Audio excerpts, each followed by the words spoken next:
bakit bininta yung gold ng Pilipinas?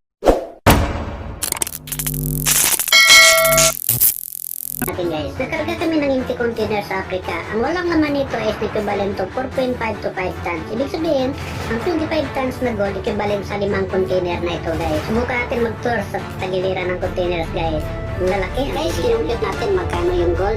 Since sa New York price this week, ang halaga ng gold is ito siya.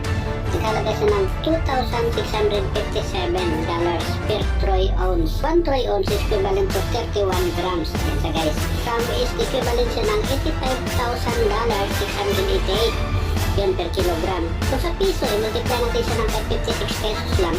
Nakahalaga ang isang kilogram ng 4,798,528 pesos. 25 tons, ibig sabihin 25,000 kilos. So sa dollar siya, equivalent siya ng 2,142,200,000.